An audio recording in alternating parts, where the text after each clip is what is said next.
Welcome to our deep dive today into Blink, by Malcolm Gladwell. Oh, yeah. The one about thinking without thinking. We're going to explore those snap judgments that Gladwell talks about, like, Yeah. how they work, when they're helpful, when they kind of backfire on us, and maybe how we can get better at spotting them in our everyday lives, Mm-hmm. So all thanks to you for sending over your copy of Blink for this deep dive. I think Gladwell really challenges us to think differently about how our minds work, Yeah. especially when it comes to those quick decisions that we're making all the time without even realizing it. Right. Mm-hmm. Like, how often do we just kind of stop and think, hold on, how did I even get to that conclusion? Yeah. Gladwell's saying our brains have like these two separate ways of making decisions, right? One is like really slow and methodical, and then the other one is super fast and intuitive. Right. It's fascinating how he contrasts those two modes of thinking. We tend to put so much emphasis on, like, weighing the pros and cons and all that. Right. But sometimes our gut feeling is actually more accurate. Exactly. Yeah. It's like, when you see those like tennis professionals who can just predict a fault before the player even hits the ball. Right. Or like art experts who can like immediately spot a forgery, Yeah. even if they can't like totally explain why. It's like Yeah. mind-blowing. Those examples, they really illustrate the power of the unconscious mind. It's almost as if it's filtering out all the noise and just zeroing in on the most crucial information, even if we aren't consciously aware of it. Okay, so how does like this unconscious filtering thing actually work in our daily lives? Yeah. Say, for example, if you're trying to decide, like, can I trust this person or not? Well, Gladwell uses the example of trying to predict the success of relationships. And he says it's not about, overanalyzing every little thing. Right. But rather, it's about focusing on some very key indicators. Oh. Those subtle cues that can reveal a lot about a person's character. Okay. Yeah, It reminds me of that saying, like, actions speak louder than words. exactly. You can, like, try to convince yourself that someone is trustworthy, Mm-hmm. but deep down, our gut is probably picking up on those, like, red flags. Exactly. And this happens all the time in so many different situations. Right. We make those split-second judgments about everything, Yeah. from who we're attracted to those, like, quick decisions we make in sports or even, like, financial investments. Right. It's almost like our brain is like a high-powered computer or something. Yeah. That's just constantly processing all this information and making these lightning-fast calculations without us even knowing. Right. And then, we try to come up with all these logical explanations for our gut feelings after the fact. Like, oh, yeah, of course I felt that way because of this, this, and this. Right. It's almost like we don't trust our own instincts. Yeah. But I think the more we learn about how these unconscious processes work, the better we can start to harness that power and ultimately make better decisions. So we've got this amazing, super fast unconscious mind at play. But what kinds of things actually influence those snap judgments? Yeah. What shapes those gut feelings that we have? Well, one really interesting factor is something called priming, Priming. Okay. which is it's the idea that even very subtle cues can actually influence our behavior in ways that we don't realize. Right. So think about, for example, how you might act differently if someone told you to imagine yourself as a professor, right? Okay. Versus being told to imagine yourself as a football hooligan. I see. Yeah. You know? Totally. Yeah. It's like that study with the Trivial Pursuit game where people who were like primed with that professor mindset actually did better on the quiz. Yeah. It's amazing how those unconscious associations can have such a powerful impact. Yeah. Yeah. Yeah. It's not just about trivia games either. Okay. These unconscious associations, they can affect things like how we perceive success. Right. Or competence. Or even leadership qualities. I see. For example, we might make assumptions about someone's abilities based solely on their appearance. Right. Or their background. Yeah. Without even realizing it. It makes you wonder, like, how much of our perception is based on these unconscious biases Right. versus, like, actual facts. It's a bit unsettling. It really highlights how much we rely on these mental shortcuts, Right. especially when we're dealing with a lot of information. Okay. But, sometimes those shortcuts, they can actually lead us astray. Yeah. And Gladwell, he really emphasizes that with the example of Warren Harding. Oh, right. He was elected president largely because like people thought he looked presidential. Right. But his performance in office, well, let's just say appearances can be deceiving. Yes, that's a great example of how easily we can be influenced by those superficial details, Mm-hmm. even when we're making really important decisions. Yeah.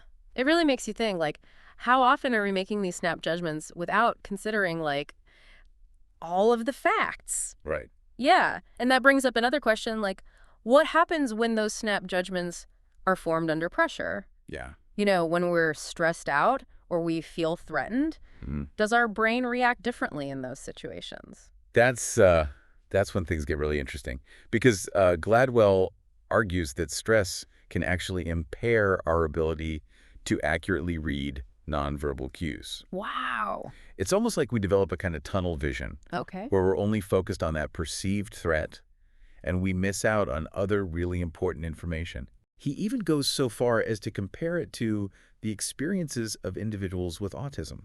Oh, wow. Okay. Yeah, So it's like, when we're stressed, our brains are basically just switching into like survival mode. right. And they filter out anything that doesn't seem like immediately relevant to the threat at hand. Exactly. But that could also like lead to misunderstandings or like, bad decisions. Absolutely. He used the example of police officers who, in those really high-pressure situations, might misinterpret a suspect's actions Right. simply because of stress. Oh, wow. You know, and it's a good reminder that our brains, they don't always function at their best when we're under a lot of pressure. Right. It's like our thinking gets like clouded or something. Exactly. And that actually brings up another example of how relying too heavily on those snap judgments can really backfire. And that's in the area of market research. Oh, interesting. Okay. Yeah. So how does that work? Well, Gladwell uses the whole new Coke fiasco as a case study. Okay. Yeah. I remember that. That was a big deal. For those who don't know, Coca-Cola introduced New Coke after all these blind taste tests showed that people actually preferred the new flavor Right. over the original formula. But then it turned out to be like a total flop. They missed a really crucial element. Context. Context. You know. Okay. Yeah. Sipping a nameless cola in some kind of lab setting is completely different from, cracking open a Coke at home or with your friends. Oh, I see. Yeah. There are all those emotional and cultural associations tied to that original Coke Right. that simply couldn't be replicated in some, sterile taste test. So it's like they were focused on the data, but they completely forgot about the human element, like the emotional connection that people had to the original Coke.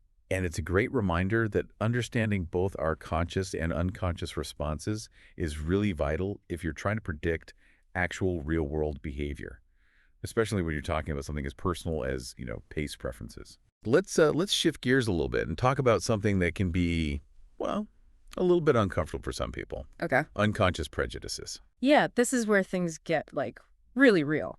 Gladwell doesn't shy away from the fact that even the most well-intentioned people can have these hidden biases that they aren't even aware of. Right. And it's not about, blaming anyone or anything like that. It's more about understanding how these biases actually develop and, more importantly, what we can do to challenge them. So where do these unconscious prejudices even come from in the first place? Is it, like, just ingrained in us from childhood, or is it something else? Well, it's definitely more complex than that. You see, Gladwell explains how these biases often develop through observation and association.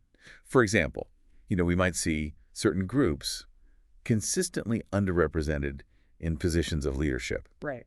and then unconsciously start to associate those groups with a lack of competence. Oh, I see. So, like, if we're constantly bombarded with images and messages that kind of reinforce those stereotypes, it's no wonder those biases end up, like, creeping into our subconscious. Exactly.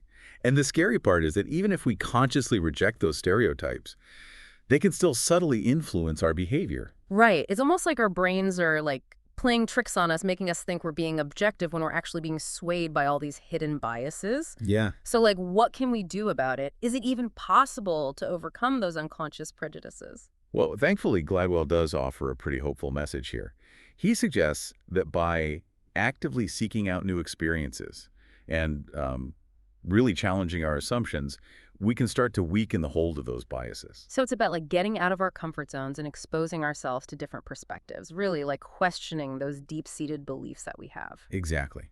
The more we interact with people from diverse backgrounds, the more we begin to realize that our preconceived notions are often, uh, well, inaccurate and limiting. It's like expanding our mental database, right? Instead of just sticking to the same old categories, we start to see individuals for who they truly are, you Mm. know, with all their unique qualities and experiences. Exactly. And that actually leads to another fascinating concept that Gladwell explores, Hmm. which is the idea of deliberately blocking out certain information that might trigger those harmful biases. Oh, yeah. Like in the example of blind auditions for orchestras, right? Exactly. By hiding the musician's gender, they were able to kind of like level the playing field and overcome that unconscious bias against women. And what happened? They discovered a whole bunch of talented women who might have been overlooked otherwise. It's amazing how such a simple change in the process can have such a profound impact on the outcome. It really makes you think, what other areas of our lives could benefit from this kind of conscious information filtering? Yeah, it's almost like a form of, I don't know, mental hygiene or Yeah. something, Being more mindful about the information that we're allowing to influence our decision making. Indeed. It's about recognizing that our brains are constantly being bombarded with information, and not all of it is helpful or accurate. So it seems like we're kind of circling back to Gladwell's central thesis here, right? Snap judgments are powerful, they're complex, and they can be both our allies and our enemies. Hmm. It's all about learning how to use them effectively. And that's the million-dollar question, isn't it? How do we actually do that? How do we become more aware of these unconscious processes and make more intentional decisions? Yeah, that's what I want to know. Is there like a secret formula for mastering this whole thinking without thinking business? Well, that's where things get, I think, really exciting, because Gladwell doesn't just leave us with a bunch of theories. Right. He gives us some actual practical strategies for how we can navigate this complex world of, thinking without thinking. Okay, so what's like the first step? How do we even become aware of these unconscious processes that are like constantly shaping our decisions?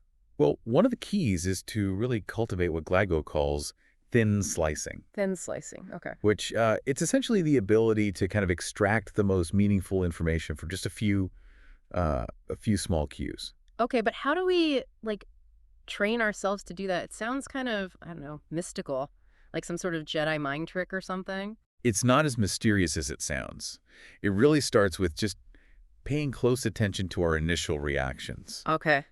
Those gut feelings that we get before our conscious mind even has a chance to, you know, kick in and start analyzing things. So instead of just like dismissing those gut feelings as like, oh, that's just irrational or emotional, we should actually try to understand where they're coming from. Exactly. Ask yourself, what specific details am I picking up on here? What past experiences or associations might be influencing my reaction?